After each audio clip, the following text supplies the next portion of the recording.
AITA for refusing to give my dad my house after my stepbrother kicked me out. When my father married his new wife, I was 14 years old. It had only been a year since my mother's death, and while I understood he needed to move on, I couldn't help but feel it was all too fast. The woman arrived with her 12-year-old son, my future stepbrother. At first, I tried to get along with both of them. I told myself it was the right thing to do, that this was something we all had to accept, but over time, I realized I'd underestimated what their arrival meant for our lives. My new stepmother was a controlling person, the kind who wants to decide everything on a whim, from how the house is organized to what TV shows we watched. She always had something to say about what I did, from my grades to my hobbies, but never with constructive intent. It was all criticism. Although I tried to be kind to her, my patience quickly wore thin when I realized her son was her mirror image, spoiled, selfish, and accustomed to everything revolving around him. At first, I got along with my stepbrother. I really tried. We used to play video games together, and sometimes he even told me his problems, as if he really trusted me. But over time, his true personality came to light. He was the type to throw tantrums if he didn't get what he wanted, and his mother always backed him up, no matter how ridiculous his demands. What really bothered me was how my father started giving in to each of their whims, almost completely forgetting about me. I went from being the center of my father's attention to a spectator in my own home. My stepbrother always had the best, the latest cell phone, the newest game console, designer clothes. Meanwhile, I had to settle for the leftovers. When I tried to talk to my father about how I felt, he simply told me that I had to understand that things were different now. But to me, what it really meant was that I didn't matter as much anymore. The breaking point came when my stepbrother turned 15. My father called me into the living room one day while I was doing homework. I thought he wanted to have a serious conversation with me, but I wasn't prepared for what was coming. In the calmest voice imaginable, he told me I would have to move out. According to him, my stepbrother needed his own space to invite his friends over and relax. My room was perfect for that, and since I was about to finish high school, he thought I could stay with my grandparents until I decided what to do with my life. The shock of that moment still stays with me. I tried to protest, to make him understand that this was my room, my space, but it was no use. My stepmother watched from the other side of the room with a barely concealed smile, and my stepbrother, as if it were the most natural thing in the world, was already talking about how he wanted to decorate the room. A few weeks later, I moved in with my maternal grandparents. Luckily, they welcomed me with open arms and offered me the support that my father was no longer willing to give. Although I was grateful to have a place to live, I could never get over the resentment of being kicked out of my own home. Years later, I managed to get ahead.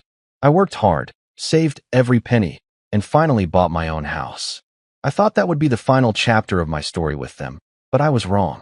As soon as they found out I had gotten a house, my father, stepmother, and stepbrother reappeared, demanding that I do the right thing and give it to him.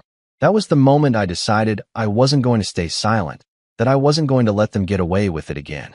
This is the story of how I was kicked out of my house so my stepbrother could have a game room, and how, years later, they expected me to sacrifice my success to satisfy their whims.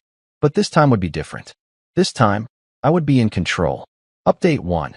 After moving in with my grandparents, my relationship with my father became practically non-existent. For the first few months, he called me occasionally, supposedly to see how I was doing, but in reality, those calls always ended with him justifying what they had done, saying that he did it for the good of the family. Apparently, my sacrifice was necessary for everyone to be happy. He told me I had to be more mature, that my stepbrother was younger and needed stability. What about my need for stability? He never mentioned it. My stepmother, on the other hand, made no effort to hide how little she cared if I was around.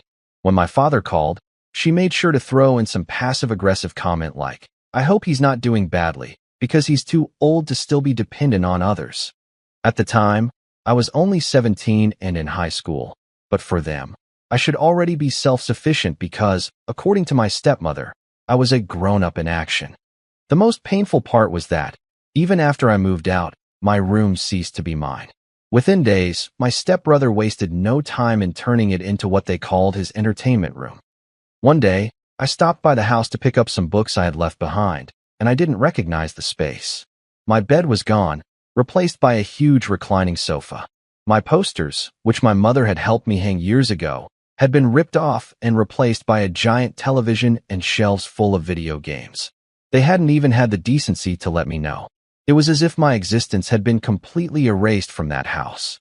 I tried to talk to my father about how I felt, but every conversation followed the same pattern.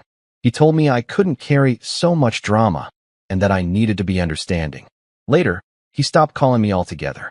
Weeks went by without me hearing from him until, finally, I realized I no longer had a place in his life.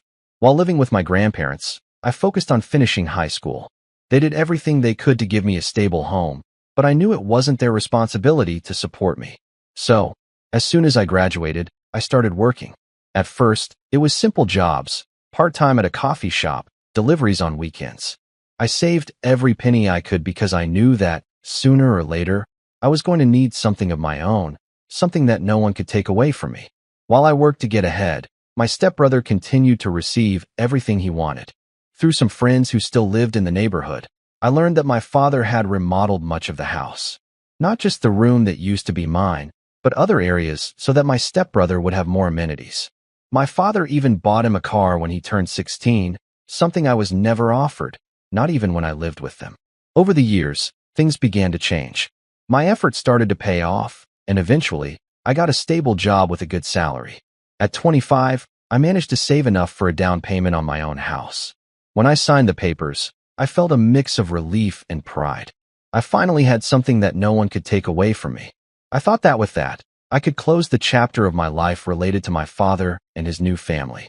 But, as always, they were more interested in what they could get out of me than anything else. Shortly after moving in, I received a call from my father. It had been almost 5 years since we last spoke. The call started casually, as if nothing had happened. He asked me how I was, what I had been doing all this time. But soon, the real purpose of the call came to light.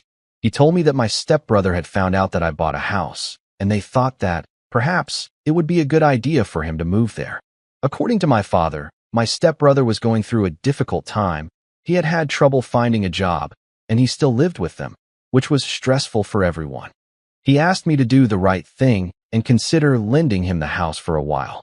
Of course, my stepmother also had something to say about it. A few days later, she called me directly, assuring me that it wasn't asking for much and that I should be grateful to have a family that still cares about me. I couldn't believe what I was hearing. The same family that had kicked me out of my house, that had replaced me without a second thought, now expected me to give them something that had taken me years of effort to achieve. They told me I was being selfish, that family should always come first. That's when I knew I wasn't going to stand idly by this time. I decided that if they wanted to play games with me, I could play games with them too, but this time it was going to be under my rules. Update 2. When I rejected the idea of giving up my house, I expected my father and stepmother to drop the subject. After my refusal, I was wrong. What followed was a series of attempts, increasingly desperate and invasive, to convince me, manipulate me, and ultimately, intimidate me. As soon as I told them no, the tone of the conversations changed radically. They were no longer requests or pleas disguised as concern. Now they were open recriminations, veiled threats, and accusations intended to make me feel guilty. First, my father tried to reason with me, or at least that's what he thought he was doing. He called me several times saying that he didn't understand why I was so selfish. According to him, family always helps each other, and he was disappointed that I, his eldest son, was not willing to take on something as simple as helping my stepbrother. He tried to paint the situation as if it were temporary, assuring me that they only needed the house for a few months until things stabilized. But the reality is that I knew my stepbrother, and I knew perfectly well that if he set foot in my house, he would never leave. After several failed calls, my stepmother decided to intervene directly. She never had a problem being direct when it came to imposing her will, and this time was no exception. She called to tell me that I was behaving childishly and that my selfish actions were affecting the family. Her tone was condescending, as if she were speaking to a child who doesn't understand the consequences of his actions. The most ridiculous thing was that she tried to argue that my house was too big for one person and that it would be more useful for someone like her son, who had important projects and needed a suitable space to concentrate. When that didn't work either, they started resorting to more passive-aggressive tactics. One day, my father showed up unexpectedly at my house. It was the first time he had visited me since I moved out, and I have to admit it was a strange moment. I didn't know if he was there to reconnect with me or just to pressure me more. At first, I tried to be polite.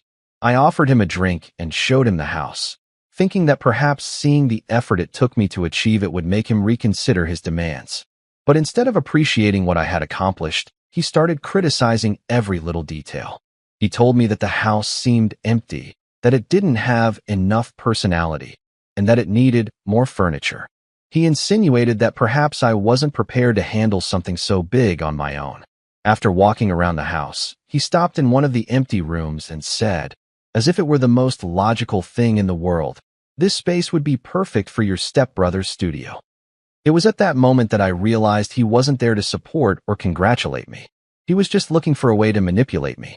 I asked him to leave, and although he was reluctant at first, he finally agreed, but not before dropping one last bomb. "I never thought I'd raise someone like you. It's so disappointing." Those words left me frozen. As much as I knew our relationship was broken, I never thought it would get to the point of him belittling me so openly. After that visit, things got even more tense. My stepmother started sending messages almost every day, some directly insulting me, and others trying to appeal to my sense of responsibility. She even went so far as to tell me that I was setting a bad example for my stepbrother, as if my refusal to give up my house was somehow ruining his life. My stepbrother, for his part, didn't stay quiet. On social media, he began making indirect posts about stingy people who don't share their privileges, and how some have more than they need, but don't know what it is to share. Although he didn't mention my name, it was obvious to anyone who knew our history that he was referring to me. The last straw was when, one day, upon arriving home from work, I found my stepmother and stepbrother parked outside my house. They hadn't even given me any notice. They were just there, waiting. When I approached, my stepmother got out of the car and began giving me a lecture on how family always sticks together in difficult times. My stepbrother, meanwhile, remained seated in the car with his arms crossed and an arrogant look. When I tried to explain once again that I wasn't going to give them the house, she yelled at me that I was breaking the family and that my mother, if she were alive, would be ashamed of me. That was the last straw. Not only was she using my mother's memory as a tool to manipulate me, but she was doing it in front of her son, who didn't seem to have an ounce of shame or remorse. At that moment, I decided that I was no longer going to be their target. Not only was I going to protect my house, but I was going to make sure they learned that they couldn't continue manipulating me as if I were worthless. If they wanted a war, they were about to get one. What they didn't know was that I had already begun to gather evidence of all the times they had harassed and threatened me. Messages, calls, social media posts. Everything was documented. If they thought they could get away with it, they were about to discover that they had completely underestimated my patience and my ability to defend what is mine. Update 3. After the last confrontation with my stepmother and stepbrother in front of my house, something inside me changed. I no longer felt the sadness or pain of being ignored by my father. Instead, everything transformed into a cold determination. For years, I had endured snubs, indifference, and blatant favoritism towards a child who didn't even share his blood. I had tried to justify it, thinking that perhaps my father was just trying to make his new family happy, or that maybe he didn't know how to handle the situation. But now it was clear, it wasn't a lack of understanding. It was a conscious decision. I wasn't his priority, and probably never would be. The final straw was the use of my mother's memory as a weapon in their manipulation. My mother, who had always been my refuge, my guide, and who would never have allowed this toxic dynamic to exist if she were alive. I couldn't continue allowing them to trample on her memory like that, much less for the benefit of someone as petty as my stepbrother.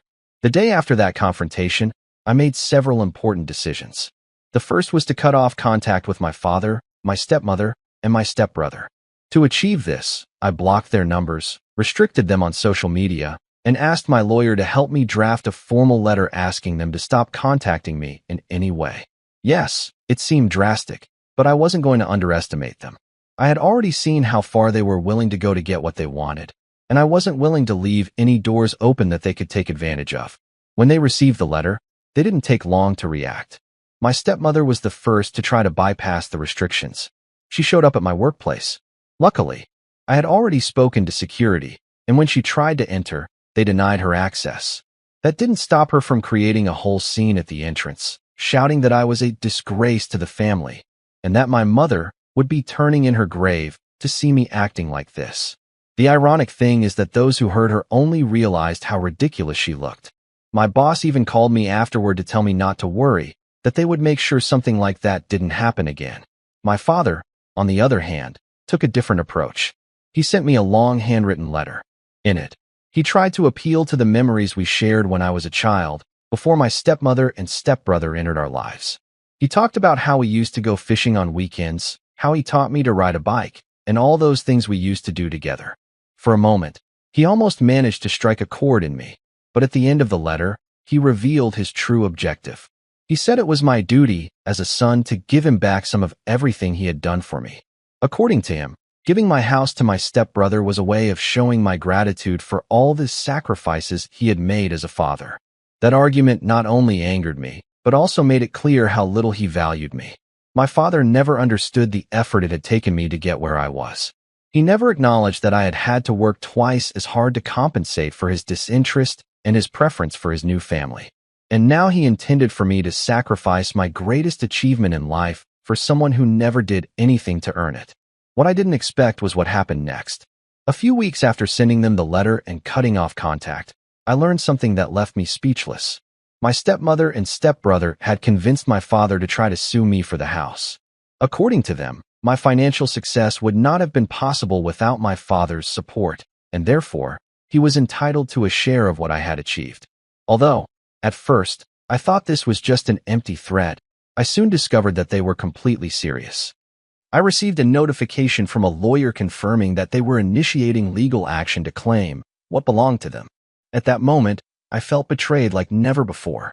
My own father, the person who was supposed to protect and support me, was willing to drag me to court for something I had earned through my own hard work. The most ironic thing of all was that he had no legal basis for his case. My house had been bought entirely with my money, without any contribution from him. But the fact that they were willing to go so far, just to get something from me, was enough to make me reconsider my approach. I knew I had to respond, but not in the way they expected. I wasn't going to let them intimidate me, and I definitely wasn't going to allow them to use the legal system as a tool to manipulate me. Instead of standing idly by, I decided to hire a lawyer specializing in this type of case. Together, we began to prepare a strategy, not only to defend my house, but to expose everything my father, stepmother, and stepbrother had been doing for years. I had evidence of how they had harassed me, how they had tried to manipulate me, and how they had tried to undermine everything I had achieved. If they wanted a war, they were about to get one. But this time, I wasn't going to remain in the role of the victim. They had crossed the line, and now they were going to face the consequences of their actions.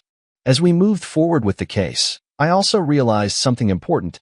It wasn't just about defending my house. This was much bigger. It was an opportunity to finally free myself from my father's shadow and the toxic dynamic that had ruled my life for so long. If I managed to emerge victorious from this, not only would I protect my future, but I would also send a clear message. I am not someone they can walk all over. What I didn't know at the time was that the war was about to escalate even further. Update 4. When I received the official notification of the lawsuit, I didn't know whether to laugh or feel more betrayed. My father, the person who should have been my greatest support in life, was willing to drag me into a ridiculous trial, just because my stepmother and stepbrother convinced him that they deserved something that didn't belong to them. What they didn't know was that I was already 2 steps ahead. My lawyer, a meticulous and experienced man, reviewed the case and assured me that, legally, they had no chance of winning. But instead of seeking just a defense, I decided it was time to expose them. My legal team and I began gathering evidence, old emails, text messages, even some witnesses who knew how badly they had treated me over the years. My lawyer suggested that we use the tactic of strategic counterattack, that is, if they wanted to use the legal system to intimidate me, I would use that same system to dismantle the perfect facade of united family that they so wanted to project. The day of the first preliminary hearing was surreal. My father, stepmother, and stepbrother arrived at the court as if they were ready for a party. My stepmother wore her usual haughty attitude, with a smile that made it clear she thought she was going to win. My stepbrother, on the other hand, seemed to be enjoying every second, as if this were a game to him. And my father, he couldn't even look me in the eye. When the judge began to review the documentation, it was immediately apparent that they weren't prepared. Their lawyer could barely articulate a coherent argument, and it was evident that they had no evidence to support their case. My lawyer, on the other hand, was relentless. He presented the entire history of the purchase of my house, including the financial statements that showed that every penny had come from my account. Then, he presented additional evidence of how they had tried to manipulate me into giving them the property, including audio recordings that I had made after their first aggressive visits. My stepmother's reaction upon hearing those recordings was glorious. For the first time, her smile completely disappeared. She tried to interrupt the judge, shouting that everything was a misunderstanding, but the judge immediately silenced her. My stepbrother, who had always had an arrogant attitude, sank into his chair, clearly nervous. And my father looked completely defeated. Despite the fact that everything was clearly in my favor, the judge decided to postpone the final decision for another hearing, which meant that this battle was far from over. But I wasn't willing to wait around doing nothing. I knew that even if I won in court, they would continue looking for ways to ruin me. So I made a decision that would change the rules of the game. I hired a private investigator. The investigator was a recommendation from my lawyer, and his job was to uncover anything that could demonstrate the true character of my stepmother and stepbrother. It didn't take him long to find something. It turns out that my stepmother had a history of debts and lawsuits against her for minor frauds, something that my father, apparently, was completely unaware of. But the most shocking thing was what they found about my stepbrother. It turns out that this spoiled child had a much darker side than anyone could have imagined. He had left a long list of personal debts with former college classmates who had lent him money that he never returned.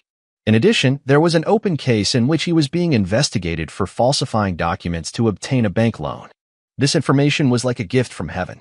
Not only did it show that the supposed beneficiary of the lawsuit was not worthy of anything, but it also opened a door for me to defend myself even more strongly. When I shared this information with my lawyer, he decided that the best strategy was to include it in our defense as evidence of my stepbrother's manipulative and fraudulent character. Legally, this could be relevant to demonstrate that the lawsuit was not only unfounded but also an attempt to take advantage of my financial stability. Shortly after this revelation, something unexpected happened. My father came looking for me. He showed up at my house unannounced, something he hadn't done in years, and he looked much older and more tired than I remembered. He didn't have his usual authoritarian attitude, but an expression of regret that almost made me hesitate.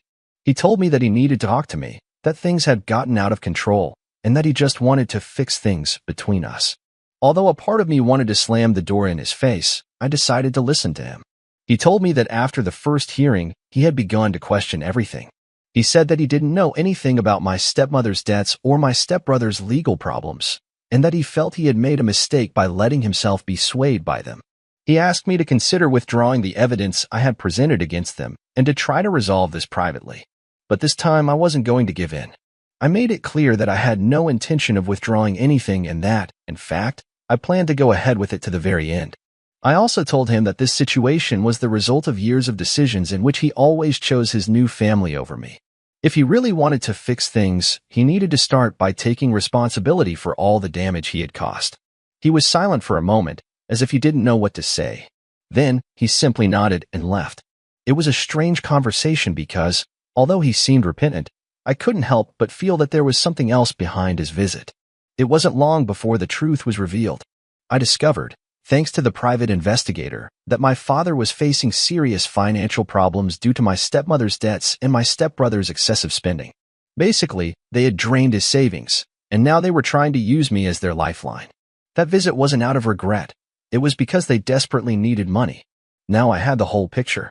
They didn't just want my house. They wanted me to become their solution to all their problems. But I was no longer that child seeking his father's approval. I wasn't going to let them use me again. The next hearing was scheduled in a few weeks, and this time I planned to go in with everything. If they wanted to play dirty, I was going to be even more strategic. I knew this wasn't just about winning the case. It was about sending a clear message.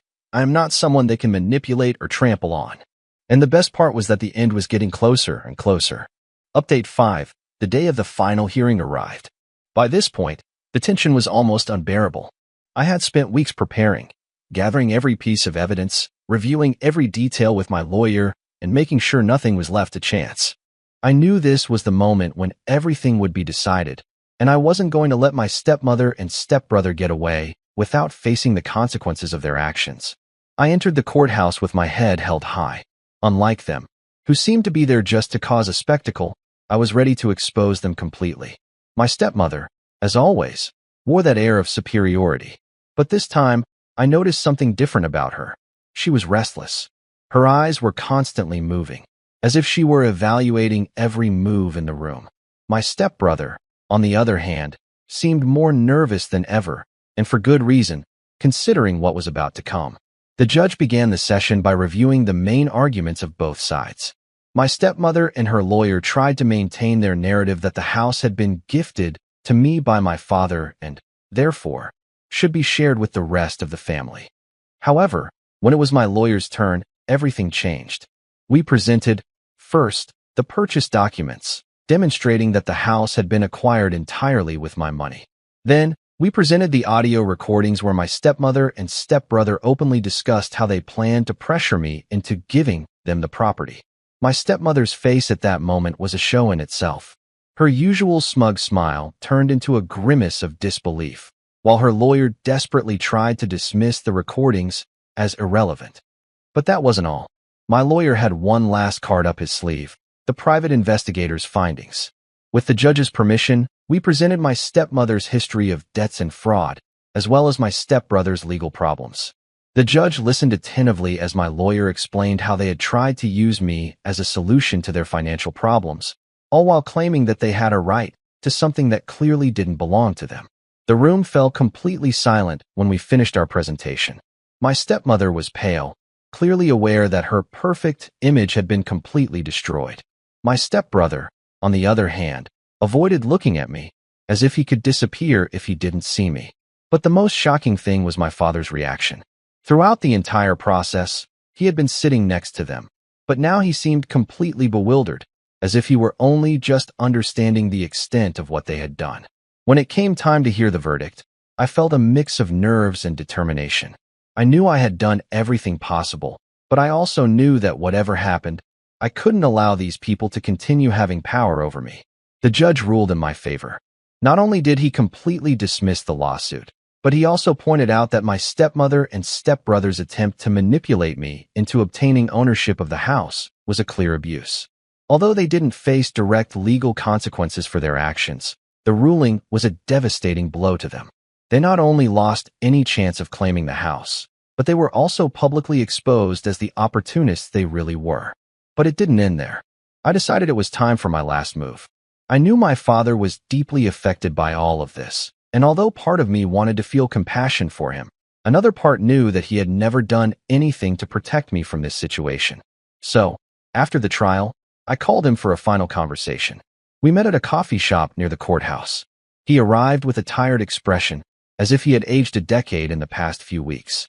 He looked at me as if he wanted to say something, but I took the initiative. I told him that I understood that he had made his decisions, and that although I couldn't change the past, I couldn't continue to allow those decisions to affect my life. I made it clear that from that moment on, my relationship with him, his wife, and his stepson was completely over. My father tried to apologize, saying that he had never wanted things to get to this point, but his words felt empty. I reminded him how he had ignored my needs for years, how he had always put his new family above me, and how, even now, after everything that had happened, he only seemed to regret the fact that he could no longer control me. When I finished speaking, I got up and left, leaving my father sitting there, alone and defeated.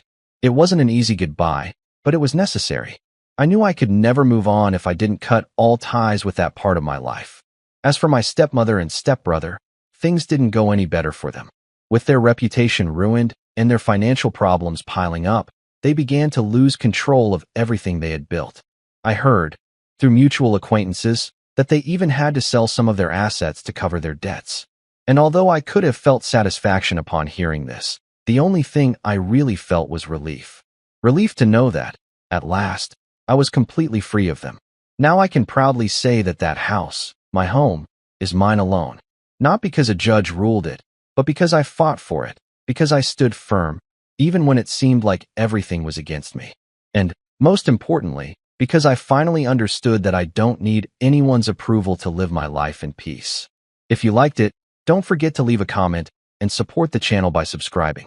See you in the upcoming stories.